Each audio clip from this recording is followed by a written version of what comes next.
الحمد لله نحمده ونستعينه ونستغفره ونؤمن به ونتوكل عليه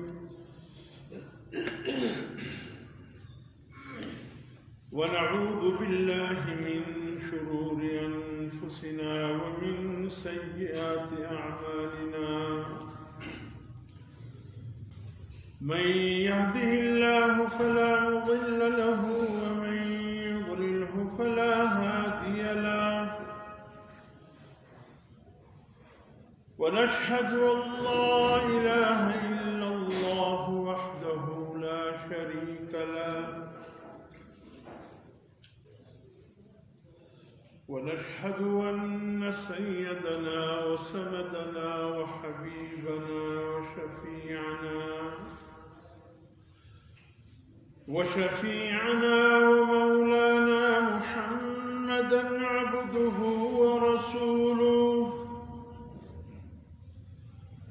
أرسله بالحق بشيرا ونذيرا لتتميم مكارم الأخلاق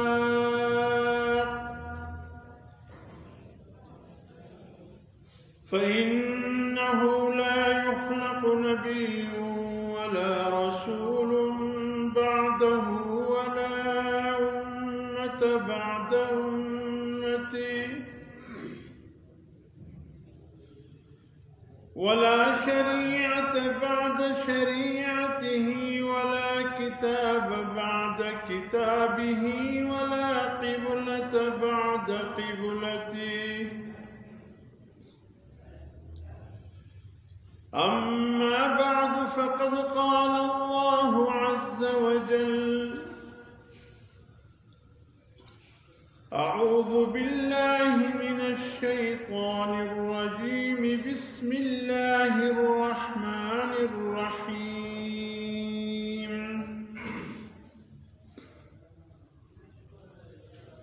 سبحان الذي يسرى بعبده ليلا من المسجد الحرام إلى المسجد الأقصى الذي باركنا حوله لنريه من آياتنا إنه سميع بصير.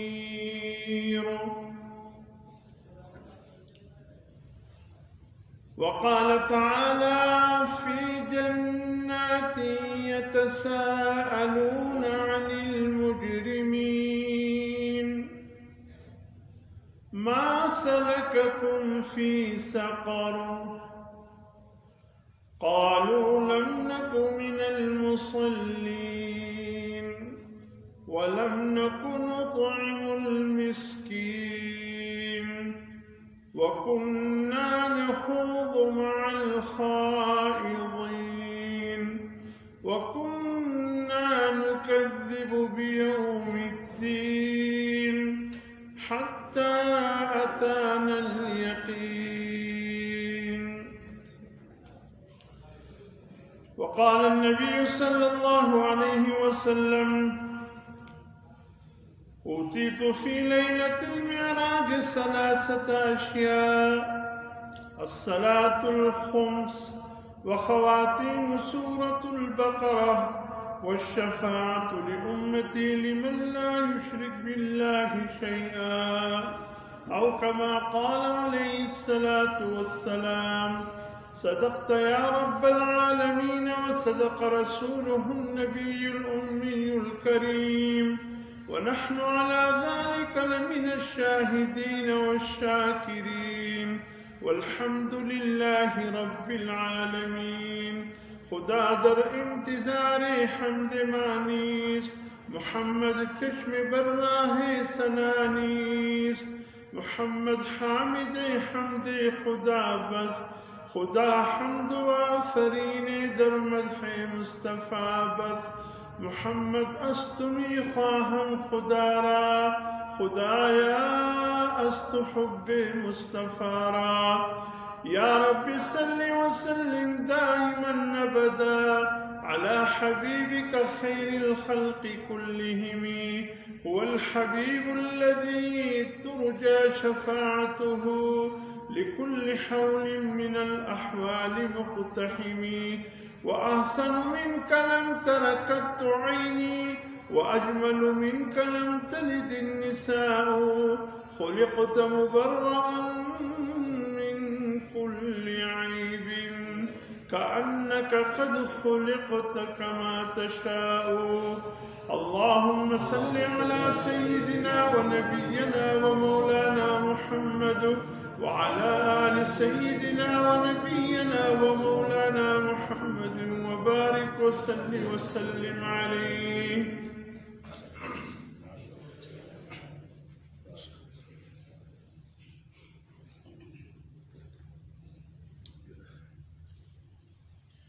وہ جو شیرین سخنی ہے میرے مکی مدنی تیرے ہونٹوں سے چھینی ہے میرے مکی مدنی تیرا پہلاؤ بہت ہے تیری قامت بھی ہے بلند. معراج کا واقعہ تیرا پہلاؤ بہت ہے تیری قامت بھی ہے بلند تیری چھاؤں بھی گنی ہے میرے مکی مدنی. دست قدرت نے پھر ایسی تصویر تیرے بعد دست قدرت نے پھر ایسی تصویر تیرے بعد نہ بنی نہ بنائی ہے میرے مکی مدنی. نسل در نسل تیرے ذات کے مقروض ہیں ہم نسل در نسل تیرے ذات کے مقروض ہیں ہم تو غنی ابن غنی ہے میرے مکی مدنی. حضرت چلے معراج کو بلغ العلا بکمالہ سب جگ میں اجالا ہوا کشف الدجا بجمالہ. حضرت کے خصائل نیک تھے حسنت جمیع خصالہ سب حور و ملک یوں کہے صلو علیہ وآلہ. واجب الاحترام بزرگ اور عزیز دوستو، ماہ رجب المرجب بھی تقریباً اپنے اختتام کو پہنچنے والا ہے. یہ عظیم مہینہ جس میں بہت سے واقعات رونما ہوئے اور کچھ تفصیلات میں گزشتہ جمعے عرض کر چکا ہوں، دہرانے کی ضرورت نہیں، بات لمبی ہو جائے گی. اس مہینے کو حضور صلی اللہ علیہ وسلم نے انتظار رمضان کا مہینہ قرار دیا. گویا جمادی الآخر تک جب مہینے موجود ہوتے ہیں رمضان کی طرف کسی کا خیال نہیں جاتا. جو ہی رجب کا مہینہ شروع ہوتا ہے قدرتی ہر انسان کا ذہن رمضان کی طرف چلا جاتا ہے اور ذہن میں رمضان ہی کے متعلق خیالات آنے شروع ہو جاتے ہیں اور ایک انتظار کی کیفیت بن جاتی ہے. جس طرح ایک محبوب مہمان کی آمد کا اعلان ہو جاتا ہے کہ فلاں تاریخ کو یہ عظیم مہمان آنے والے ہیں، اور اس سے قبل دن لوگ گننا شروع کر دیتے ہیں کہ اب اتنے دن باقی رہ گئے اس مہمان کے آنے میں اور اتنے دن باقی رہے. گویا اللہ کا یہ عظیم مہمان جو ہمارے ہاں ایک ماہ قیام کے لیے آنے والا ہے، جو اپنی جلوں میں ہزاروں رحمتیں اور برکتیں لے کر طلوع ہوگا، جو سراسر رحمت اور خیر کا مہینہ ہے، جو خیرخواہی، ہمدردی، محبت کا مہینہ ہے، جو اللہ کی طرف سے بندوں کو عطا نعمت خداوندی عطا ہونے کا مہینہ ہے، اب اس کے ایک انتظار اس مہینے سے شروع ہو جاتا ہے۔ اور فرمایا شعبان کا مہینہ وہ استقبال رمضان ہے، گویا رمضان المبارک کی استقبال کی تیاریاں پھر شعبان میں شروع ہو جاتی ہے۔ رجب میں انتظار، شعبان میں استقبال، اور پھر رحمت خداوندی کا ظہور۔ اور اس مہینے کی خاص بات جو ہر خاص و عام مسلمان بھی جانتے ہیں، غیر مسلم بھی جانتے ہیں اس بات کو، کہ ایک عظیم واقعہ معراج کی شکل میں جو حضور صلی اللہ علیہ وسلم کی معجزات میں سے ایک عظیم معجزہ ہے، اسی مہینے میں اللہ نے اپنے حبیب صلی اللہ علیہ وسلم کو عطا فرمایا، عروج نصیب فرمایا۔ بہت سی حکمتیں ہیں اس میں، بہت سی مصلحتیں ہیں، تفصیل میں جانا نہیں چاہتا، مختصراً یہ کہ علماء نے لکھا ہے کہ ایک حکمت تو یہ ہے کہ ابھی تک حضور صلی اللہ علیہ وسلم کے ساتھ اللہ کی گفتگو پردے میں وحی کے ذریعے جبرائیل علیہ السلام لے کر آتے، اللہ دل میں القاء کرتے، یا حضور صلی اللہ علیہ وسلم کے خواب میں ایک اشارہ مل جاتا من جانب اللہ۔ یہ تمام وحی کے اقسام ہیں جو ایک نبی کو، بلکہ ہر نبی کو تقریباً یہ چیزیں وحی کی جو ذرائع ہیں یہ عطا ہوئے۔ تو گویا ابھی تک جو گفتگو تھی اللہ اور اللہ کے حبیب کے درمیان وہ پردے میں تھی، اب اللہ نے چاہا کہ اپنے حبیب سے گفتگو کروں اور تمام پردے درمیان سے ہٹا دوں، نہ بیچ میں جبرائیل ہو، نہ القاء والی کیفیت ہو، نہ خواب والی کیفیت ہو، بلکہ حقیقتاً اللہ فرماتے ہیں میں ہوں اور میرا حبیب، ہماری گفتگو ہو۔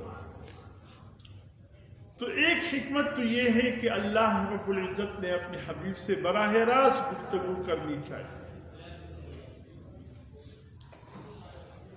اگر آپ کو علم ہو اور تقریباً سیرت کے حوالے سے اگر آپ مطالعہ رکھتے ہیں یا دلچسپی ہے آپ کو، تو آپ کو پتہ ہوگا کہ شق صدر یعنی حضور صلی اللہ علیہ وسلم کی سینہ چیرنے اور دل دھونے کا واقعہ حضور صلی اللہ علیہ وسلم کی زندگی میں 4 مرتبہ پیش ہے۔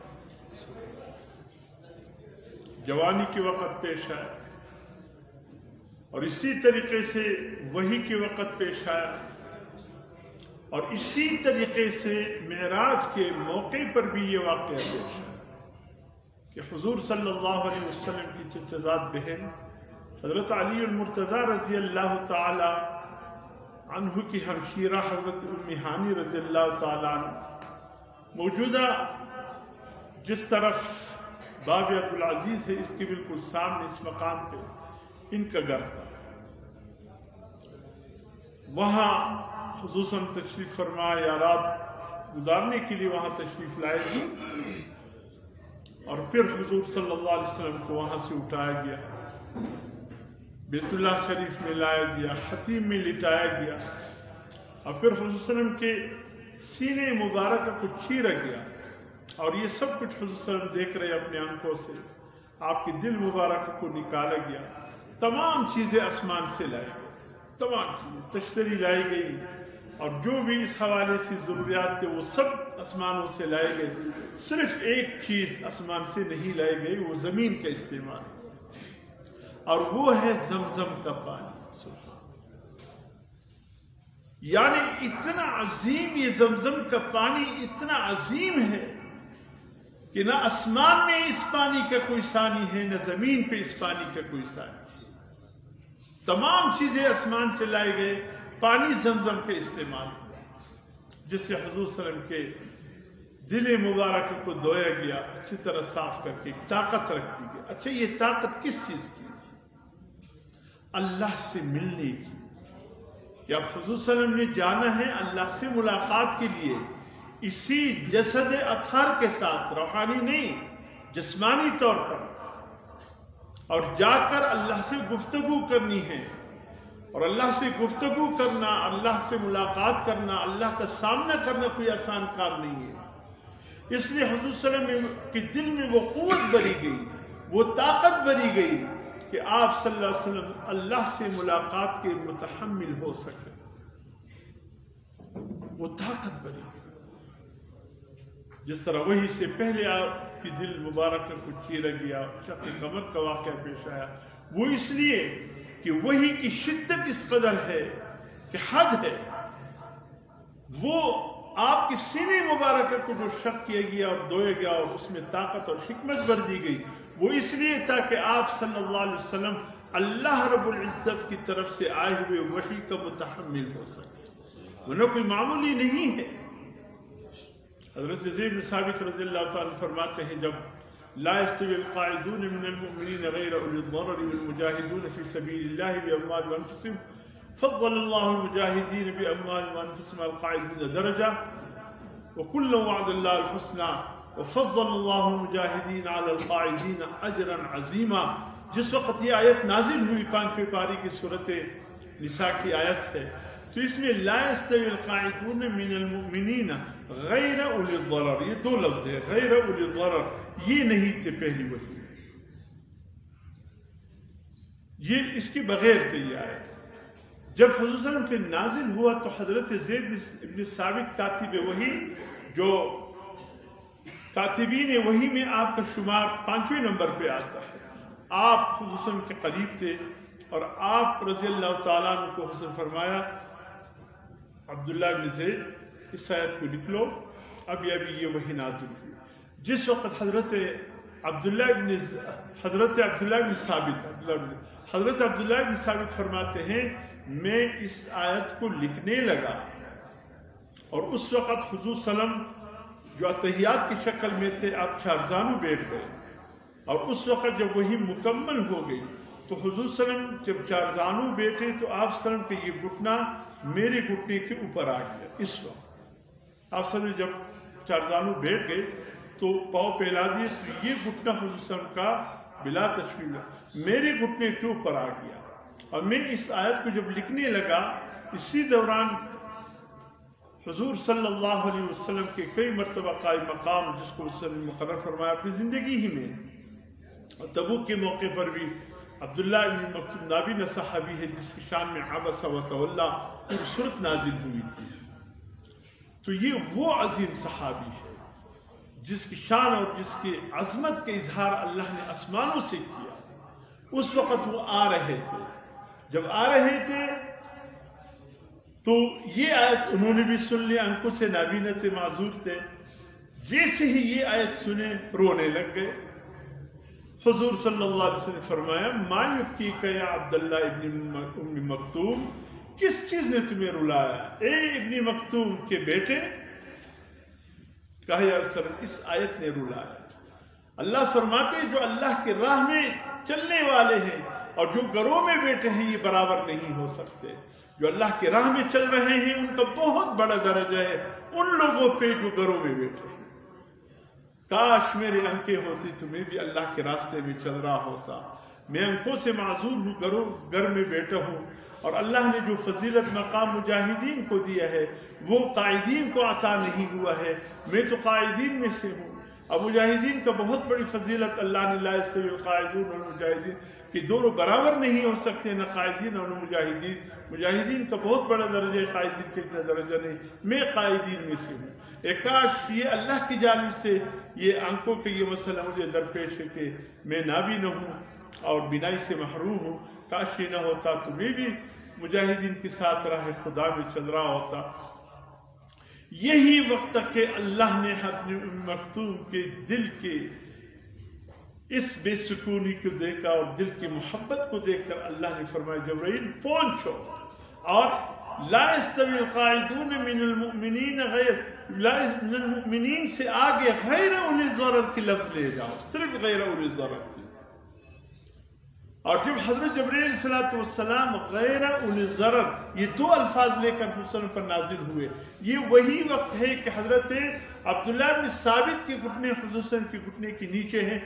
حضرت حضرت عبداللہ نے ثابت فرماتے واللہ مجھے ایسا لگا کہ میرے گھٹنوں کے اوپر پہاڑ آ گیا. 2 لفظ جو وحی کی شکل میں نازل ہوئے تھے میرے بدن نے حضور صلی اللہ علیہ وسلم کی گھٹنوں کو برداشت نہیں کیا، جیسے ایک پہاڑ حضور صلی اللہ علیہ وسلم کی ذات پہ آ گیا.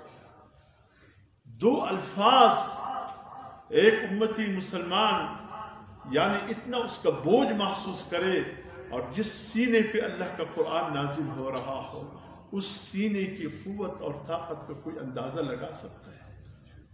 تو شک قمر کا واقعہ وہی سے پہلے جو ہوا وہ یہ کہ تاکہ آپ وہی کی شدت کو برداشت کر سکیں. اب یہاں جو ہو رہا ہے معراج کے موقع پر یہ بھی اللہ سے ملاقات ہے. حضرت موسیٰ علیہ السلام جب کوئی طور پر گئے تھے تورات لینے کے لیے، وَوَعَدْنَا مُوسَىٰ 30 لیلہ وَأَتْمَمْنَاهَا بِعَشْرٍ فَتَمَّ مِيقَاتُ رَبِّهِ 40 لیلہ، 40 دن کے جو. تو آتے وقت موسیٰ علیہ السلام نے کس خواہش اور تمنا کا اظہار کیا کہ یا اللہ میں تیرا سراپا دیکھنا چاہتا ہوں. اللہ نے فرمایا یا موسیٰ لن ترانی، تو مجھے دیکھ نہیں سکتا. تجھ میں وہ قوت اور اللہ کا نبی جس پر انجیل نازل تورات نازل ہوا لیکن تورات کی بوجھ کو برداشت کر لیا، لیکن اللہ نے فرمایا اے میرے موسیٰ تو مجھے نہیں دیکھ سکتا اس لیے کہ تیرے دل میں ابھی وہ قوت طاقت نہیں جس میں یہ صلاحیت ہو کہ مجھے دیکھ سکتے. تو اس وقت اللہ نے فرمایا ٹھیک ہے موسیٰ اس سامنے پہاڑی کی طرف دیکھو، کوئی طور کی طرف، میں اس پہ اپنا تجلی کراتا ہوں. وَلَٰكِنْ انظُرْ إِلَى الْجَبَلِ، لیکن دیکھو اس پہاڑ کی طرف. فَتَجَلَّىٰ رَبُّهُ، اللہ نے اپنی تجلی جب کرا دی. وَخَرَّ مُوسَىٰ صَعِقًا، موسیٰ علیہ السلام تجلی کو دیکھ کر اللہ کے وہ پسل گئے، قدم لڑکڑا گئے، بے ہوش ہو کر نیچے گر گئے. یعنی اللہ کو دیکھنا کوئی معمولی بات تو نہیں ہے. یہ تو قیامت کے دن ایک نئے بدن ہوں گے، نئی قوتیں ہوں گے، نئی طاقتیں ہوں گے، جو اللہ کے نیک بندے ہیں جن نے دنیا میں اللہ کے حکم کے مطابق زندگی گزاری ہوگی، تو پھر اللہ پاک وہ قوتیں ان کو عطا کریں گے، وہ طاقتیں ان کو عطا کریں گے جو اپنے رب کا دیدار کر سکیں. اس جسم کے ساتھ، ان آنکھوں کے ساتھ ہم اپنے رب کو نہیں دیکھ سکتے. ہاں ایک نئی جسم، نئی طاقت ہوگی آگے چل کر ہمیں. تو اس وقت اللہ کی طاقت، اللہ نے آپ صلی اللہ علیہ وسلم کی جسد اطہر میں وہ طاقت رکھی، پھر آپ عالم بالا بھی گئے. تو میرے محترم دوستو، اللہ نے چاہا ابھی تک جو پردے میں گفتگو تھی یہ معراج کی ایک حکمت، جو پردے میں گفتگو تھی اب براہ راست ہو جائے. اور دوسرے یہ کہ میرے محترم دوستو، فرشتوں کے کچھ زمینی فرشتے ہیں، کچھ فضائی فرشتے ہیں، کوئی آسمان اول کے ہیں، دویم، 3، 4، پھر سدرۃ المنتہا کے فرشتے ہیں، مختلف خطوں میں اللہ نے فرشتے. اب حضور صلی اللہ علیہ وسلم جو رحمت للعالمین ہے، تو عالمین میں صرف انسان ہی داخل نہیں بلکہ کائنات کے ہر مخلوق اس میں داخل ہے. بہت سے فرشتوں نے اللہ سے اس خواہش کا اظہار کیا یا اللہ ہم تیرے حبیب کو دیکھنا چاہتے ہیں. تو حضور صلی اللہ علیہ وسلم نے حضور صلی اللہ علیہ وسلم کو آسمانوں پر بلانے کا مقصد یہ بھی تھا کہ آپ رحمت للعالمین ہے. جس طرح اللہ رب العالمین ہے، یا اللہ کے حبیب آپ رحمت للعالمین ہے پوری کائنات. اللہ نے چاہا ان فرشتوں کو بھی آپ کا دیدار کرا دیا جائے جنہوں نے ابھی تک آپ کو نہیں دیکھا اور عالم بالا سے وہ نیچے آنے کے پابند نہیں، ان کی ڈیوٹیاں وہی لگی.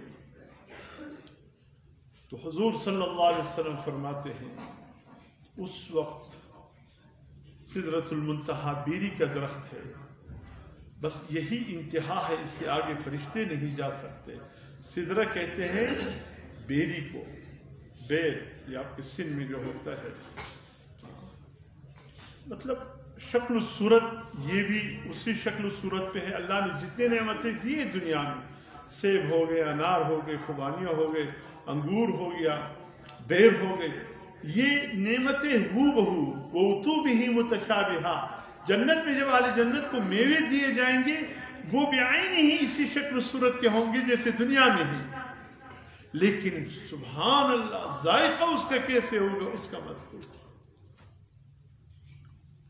پل میں ایک اٹھاؤ تو انتہائی لذیذ شیرین، دوسرا اٹھاؤ تو وہ مٹاس نہیں ہے، تو مختلف پلوں کے ذائقے ہوتے ہیں، لیکن اللہ جو اہل جنت کو جو پل فروٹ عطا فرمائیں گے سبحان، اس میں کوئی ایسا ہوگا نہیں کہ بندے یہ کہے کہ اس میں کوئی ذائقہ نہیں ہے۔ تو یہ بیری کا درخت ہے، اور اس پر خصوصاً فرماتے ہیں کہ میں نے دیکھا جیسے یہ پتنگے اڑتے ہیں، اڑ کر کوئی شاخ کوئی پتا پتنگوں سے خالی نہیں تھا، اتنا بڑا درخت جس کی کوئی انتہا نہیں تھا، اور اتنے اس پر پتنگ بیٹھے، اور حضور فرماتے ایک ایک بیر اس کا مٹکے کی برابر، فرمایا اتنے پتنگ بیٹھے تھے کہ مجھے کہا کہ یہ سب اللہ کے فرشتے ہیں جو آپ کی زیارت کو تشریف لائے۔ ہمارے مجاہد ختم نبوت حضرت مولانا محمد علی جالندھری رحمۃ اللہ علیہ اس حوالے سے بڑی عجیب بات فرمایا کرتے ہیں۔ وہ کہتے تھے جس وقت حضور صلی اللہ علیہ وسلم کی معراج کا سفر شروع ہوا، کائنات کا نظام رک گیا۔ جس طرح ایک فیکٹری کارخانے میں کوئی مہمان خصوصی آتا ہے تو فیکٹری کا مالک یا ڈائریکٹر یا جنرل مینیجر یہ کہتا ہے کہ بھئی کام رکواؤ، جتنے بھی کام کرنے والے افراد ہیں وہ سب کے سب اپنے اپنے کام چھوڑ دو اور سب کے سب لائن لگا لو، مہمان خصوصی آ رہے اس کے استقبال کے لیے لائنیں لگاؤ۔ تو اس فیکٹری کا کام رک جاتا ہے جب مہمان خصوصی کی آمد ہوتی ہے۔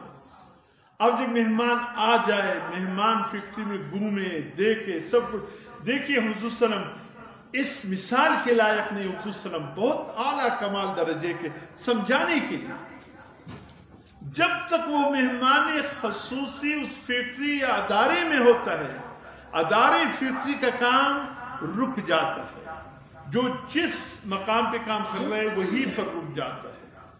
کپڑا بنانے کا کام ہو، دھاگا چل رہا ہے، دھاگے کا کام مشین رک جائے، دھاگا اسی جگہ رک جاتا ہے۔ جب مہمان خصوصی روانہ ہو جائے، اب کہا جا رہا ہے کہ سب اپنے اپنے کام پہ چلے جائیں۔ اب حضور صلی اللہ علیہ وسلم جب معراج کے لیے تشریف لے گئے، میرے محترم دوستو، فرشتوں کے جو کام تھے وہ رک گئے، یہ کائنات رک گیا، کوئی کام آگے نہیں چلا، جو نیند میں تھے وہ نیند میں رہ گئے، جو جس شغل تھے اسی شغل میں رہ گئے، اس لیے کہ جو کام فرشتوں کے ذریعے چلانا تھا وہ کام رک گیا۔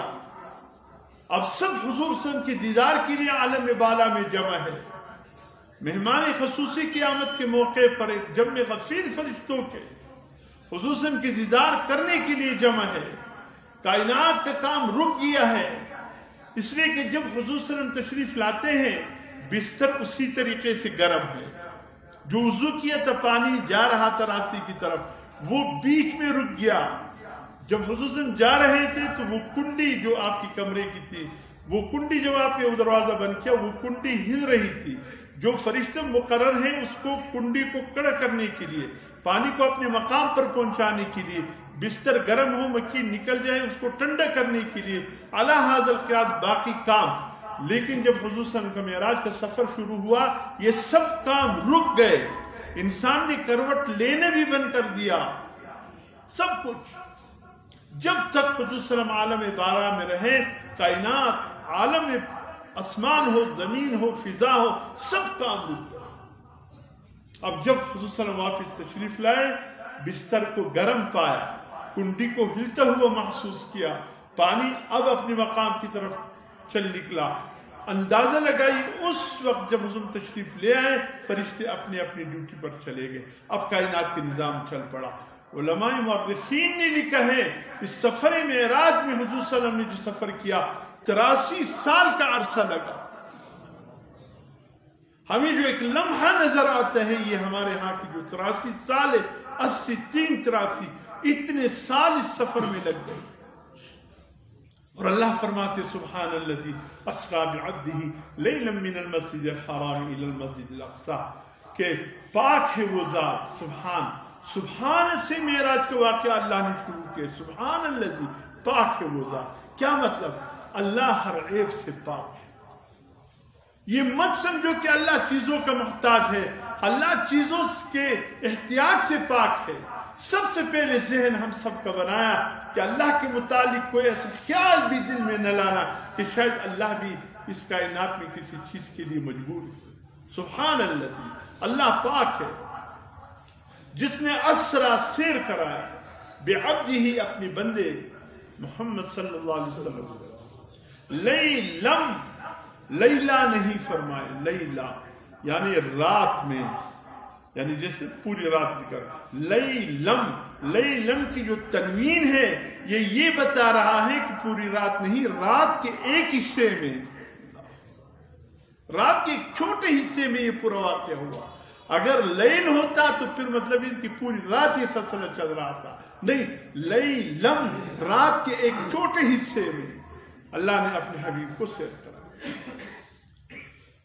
تو میرے محترم دوستو، ایک تو یہ حکمت کہ اللہ نے ان فرشتوں کو آپ صلی اللہ علیہ وسلم کی زیارت کرانا تھا جنہوں نے آپ کو دیکھنے کی خواہش کا اظہار کیا، اور تیسرے یہ کہ حکمت یہ کہ حضور صلی اللہ علیہ وسلم ابھی تک زمین پر امام الانس تھے، انسانوں کے امام، اور جب آپ صلی اللہ علیہ وسلم بیت المقدس پہنچے تو امام الانبیاء بن گئے۔ سبحان اللہ، 1,24,000 نبیوں کو اللہ نے اپنی قدرت کاملہ سے جمع فرمایا۔ اللہ کے لیے کوئی مشکل نہیں، اللہ کی قوت طاقت کو انسان اپنی قوت طاقت پر اس پر منطبق نہ کرے۔ ہم تو کمزور ہیں، ہم تو اس دیوار کے پیچھے نہیں دے سکتے کیا ہے۔ اللہ تو ایسے سمیع ہیں کہ اندھیری رات میں سیاہ پہاڑ پہ سیاہ چونٹی رینگ رہی ہو، اللہ اس کی بھی قدموں کی آواز اللہ کو سنائی دے۔ اللہ کی سماعت کی انتہا، ہماری تو سماعت بھی کمزور، ہماری تو بصارت بھی کمزور۔ اللہ نے اپنی قدرت سے ہمیں سماعت بھی عطا کی، بصارت، لیکن اللہ کے جو سماعت بصارت ہے اس کا کوئی انتہا نہیں۔ تو اس لیے حضور صلی اللہ علیہ وسلم جب بیت المقدس پہنچے امام الانبیاء بن گئے، اور جب آسمانوں پر پہنچے سدرۃ المنتہا پر، آپ صلی اللہ علیہ وسلم امام الملائکہ بن گئے، اور جب ثم دنا فتدلی فکان قاب قوسین او ادنی کے مقام پر پہنچے، اللہ نے آپ کو کل جہان کے امام بنا دیا، محبوب کل کائنات بنا دیا۔ یہ ایک حکمت، عیسائیوں کے باطل الزام کو اللہ نے توڑا۔ عیسائیوں نے کہا ٹھیک ہے، اگر تم کہتے ہو عیسیٰ علیہ السلام آسمانوں پہ زندہ ہے تو اس کا مطلب یہ ہے کہ ہمارے پیغمبر تمہارے پیغمبر سے بہتر ہے، تمہارا پیغمبر تو زمین پہ، ہمارا پیغمبر تو آسمان پہ ہے۔ حضور نے فرمایا تھا نا کہ پہلے آسمان پہ میری ملاقات حضرت آدم علیہ السلام سے ہوئی، اور دوسرے آسمان پہ حضرت یحییٰ اور عیسیٰ علیہ السلام سے ملاقات ہوئی۔ دونوں خالہ زاد بھائی دوسرے آسمان پر تھے، اور دونوں سے علیق سلیق ہوا۔ تو حضرت عیسیٰ علیہ السلام تو دوسرے آسمان پہ ہے، تیسرے تک نہیں جا سکتے۔ اللہ نے حضور صلی اللہ علیہ وسلم کو کہاں تک پہنچا دیا؟ عیسائیوں کے زعم باطل کو اللہ نے توڑا۔ تو میرے محترم دوستو، ایک حکمت یہ بھی ہے کہ اللہ نے آپ صلی اللہ علیہ وسلم کو جنت کے بھی سیر کرایا، جہنم کے بھی سیر کرایا۔ آپ اس رات جنت کو بھی دیکھ آئے، جہنم کو بھی دیکھ آئے۔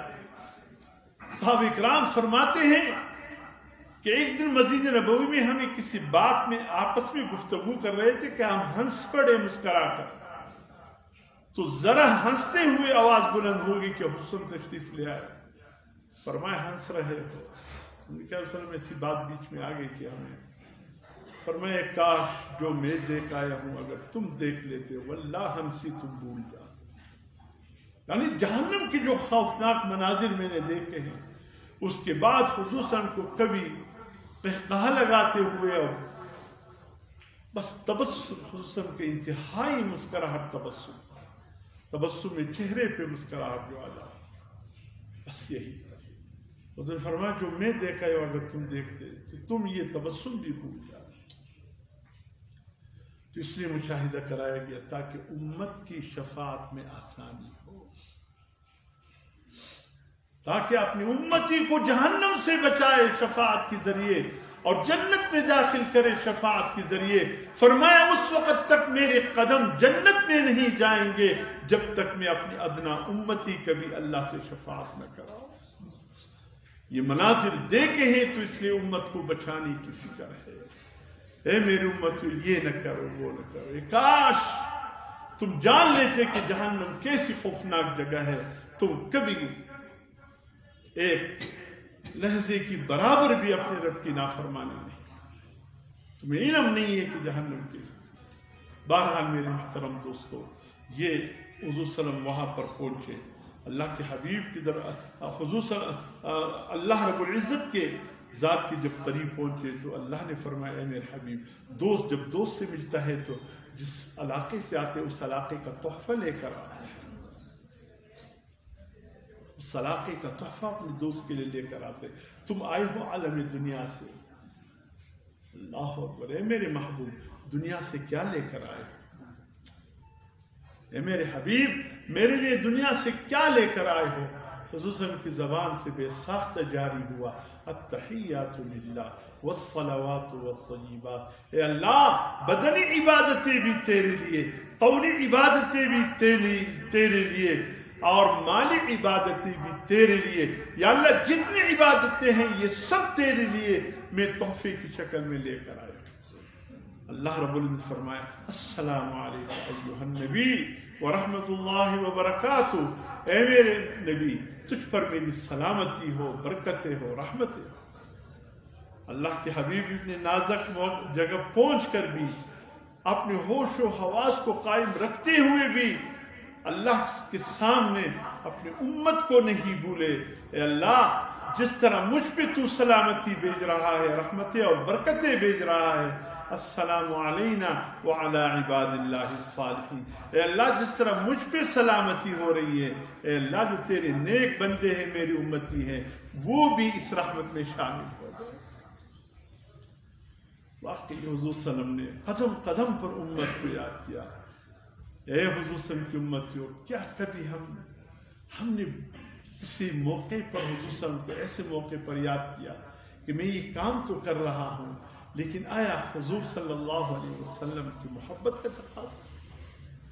کہیں آپ سے بے وفائی تو نہیں ہو رہی ہے؟ آپ نے ہمارے لیے کیا کچھ نہیں کیا اور ہم کیا کر رہے ہیں؟ ایسے موقع پر حسن کو امت کو یاد کرنا اور امت کے حضور صلی اللہ علیہ وسلم کے ساتھ بے وفائی. دیکھا بے وفائی کی جلک. پچھلے دنوں 2-3 دن سے شور ہے آپ کے پاکستان، شور ہے. اسلام نے ہمیں کیا دیا ہے؟ اسلام تو مردوں کا ہے، ہم عورتوں کو کیا ملے اسلام سے؟ ارے پگلی عقل کے اندھو، اسلام نے جو مقام تمہیں دیا ہے، خدا کی قسم کسی مذہب نے خواتین کو وہ مقام نہیں دیا جو مقام اسلام نے دیا.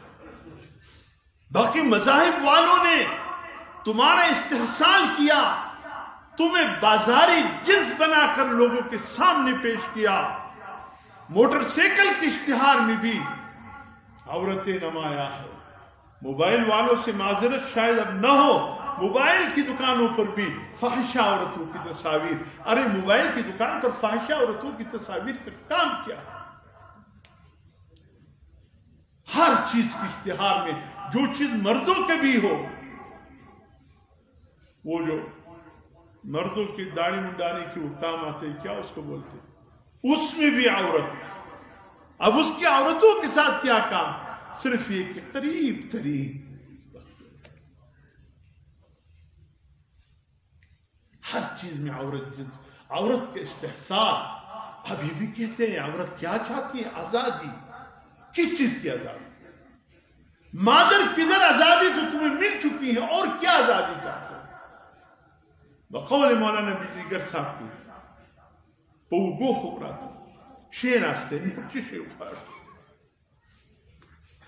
پوجو خبرات ناستے وہ چشے نورا آزادی وارا کندھوں پر تو بیٹھ گئے. اب کون سی آزادی؟ حضرت خدیجہ الکبریٰ کے مقام کو دیکھے، اما عائشہ کے مقام کو دیکھے، حضرت فاطمہ کے مقام کو دیکھے، حضرت سیدہ بی بی مریم کے مقام کو دیکھے، حضرت آسیہ کے مقام کو دیکھے، زوجۃ عمران کے مقام کو دیکھے. تاریخ کے ان عورتوں کو ذرا دیکھے، سبحان اللہ، جو پردے میں تھی، حیادار تھی. کوئی ایوبی بن کے آ رہا ہے، کوئی ٹپو بن کے آ رہا ہے، کوئی محمد ابن قاسم بن کے آ رہا ہے. اے عورتوں، اے آزادی چاہنے والوں، تمہارے بطن سے تو ڈانسر پیدا ہو رہے ہیں، تمہارے بطن سے تو ایسے لوگ پیدا ہو رہے کہ اس منبر رسول پر میں نام نہیں لے سکتا. تمہیں فخر ہے ایسے اولاد پہ. معاشرے میں کوئی محمد ابن قاسم پھر نہیں آیا، ایوبی نہیں آیا. ٹپو کی للکار سے لوگ محروم ہو گئے، محمد ابن قاسم سے لوگ محروم. پھر ایسے جوان دیکھنے سے تاریخ عاجز ہے. جب تم حیا کو چھوڑ دو، پردے کو چھوڑ دو. حسن فرماتے ہیں اذا فاتک الحیا فافعل ما شئت. جس میں حیا نہ ہو وہ پھر جانور ہے، کرتا ہے. بے حیا کو حضور نے جانور سے مشابہ. ایک اللہ والے سے پوچھے کہ حضرت پردہ اور حیا میں کیا فرق ہے؟ فرمایا پردہ کسی مرد کو اس عورت کے قریب آنے سے روکتا ہے.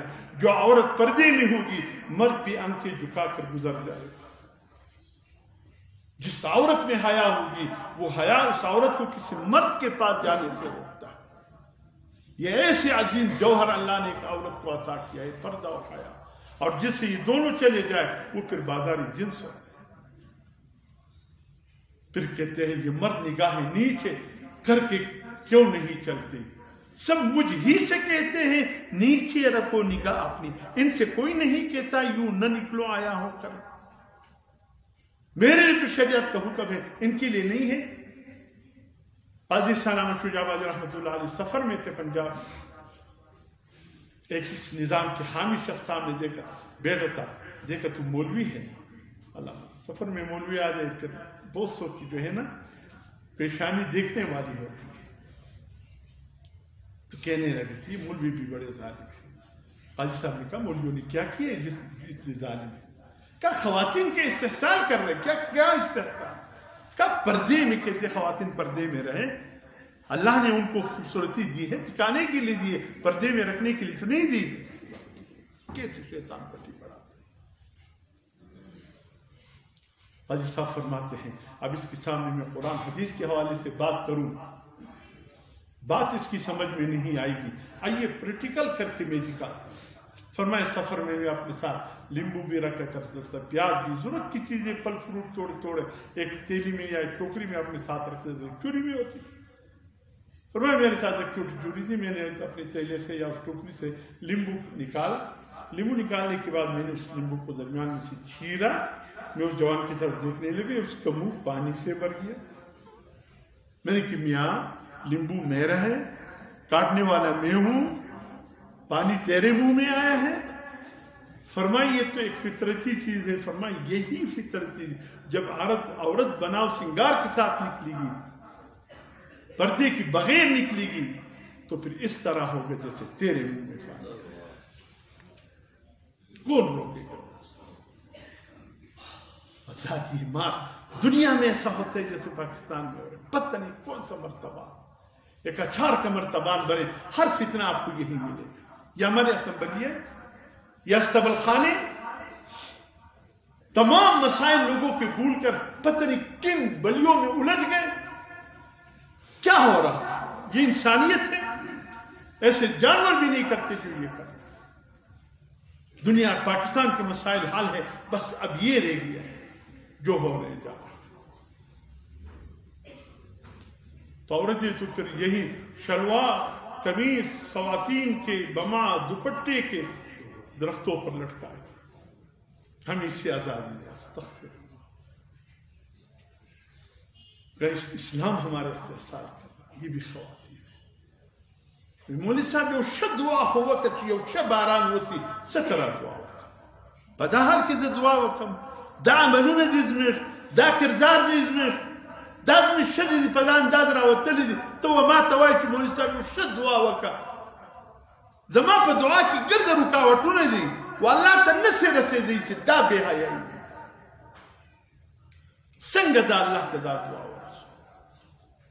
دعا میں رکاوٹیں ہی رکاوٹیں ہیں. ہم دعا مانگے بھی کیسے اللہ تک پہنچائیں؟ اتنی رکاوٹیں ہیں بیچ میں. جب میں کہتا ہوں یا اللہ میرا حال دیکھ، حکم ہوتا ہے بندے اپنا نام اعمال دیکھ. اللہ ظالم نہیں ہے، ہم خود ظالم ہیں.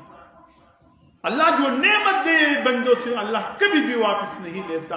بندے ہیں جو دھکے دے کر اللہ کی نعمت کو اپنے گھروں سے نکالتے ہیں. اللہ نہیں لیتا. یہ بھی خواتین ہیں نکلے. مادر پدر آزادی، جب کس سے آزادی؟ والد سے آزادی، بھائیوں سے آزادی، شوہر سے آزادی. بن جاؤ، کیا کرو. لیکن انشاءاللہ جب اس ملک میں مدارس ہے، مساجد ہے، علماء ہے، صلحاء ہے، نیک مسلمان ہے، تمہاری ایک بھی نہیں چلے گی. اس لیے کہ علماء صلحاء پکے مسلمانوں کے ساتھ اللہ کی مدد اور تمہارے ساتھ شیطان کی مدد. تم مکڑی کے جالے ہو، صرف ایک جاڑو پھیرنے کی دیر ہے، مکڑی کا کوئی جالا نہیں ہو. بس میرے محترم دوست کیا کریں، دل کی بڑاس ہے، کس طرح نکالا. اللہ ان کو ہدایت دے. یہ بیچاری عقل کی بھی کمزور ہے، دین کی بھی کمزور ہے. اب یہ کہتے ہیں کہ ہمیں مکمل معاشرے میں وہ مقام، بھئی جو اسلام نے دیے خدا کی قسم اس سے بڑھ کر اور کوئی نہیں دے سکتا. کہا ہمیں شوہر کی اطاعت کا حکم ہے. ارے پگلی، اگر ایک شوہر کی اطاعت کا حکم ہے تو پھر 3 بیٹے ہو کہ 10 بیٹے ہو، ان کا حکم ہے کہ اپنی ماں کی اطاعت کرو. ایک کی اطاعت پر 10 کو تمہارا مطیع بنا دیا. تمہارے قدموں کے نیچے اللہ نے اولاد کے لیے جنت رکھ دیا. حضور صلی اللہ علیہ وسلم فرماتے جو عورت گھروں میں اپنے شوہر کے دعوے داری کرے، نفلیں نہ پڑھے، زیادہ نفلیں روزے نہ کرے، نہ رکھے، صرف فرض عبادت کرے. مرد مسجدوں میں جا کر نماز پڑھے، مرد فرض کے ساتھ نوافل بھی پڑھے. واللہ فرمائے جو خواتین گھروں میں فرض عبادت کر رہی، باقی گھر کے کام کاج کرتی ہیں، اپنے بچوں کی خدمت، شوہر کی خدمت، فرمایا اللہ ایسے خواتین کو روزہ دار اور تہجد گزار والوں سے بڑھ کر ثواب عطا فرمائے. کیا مانگتی ہو؟ کون سی آزادی؟ اللہ عافیت خیر تمام فرمائے. میرے محترم دوستو، بارہ معراج کے حوالے سے گفتگو رہے گی. وہ تحفے کی بات یاد رکھیں. انشاءاللہ اگلی میں اس پر بات کر کے بات ختم کر دوں گا. اللہ عمل کی توفیق.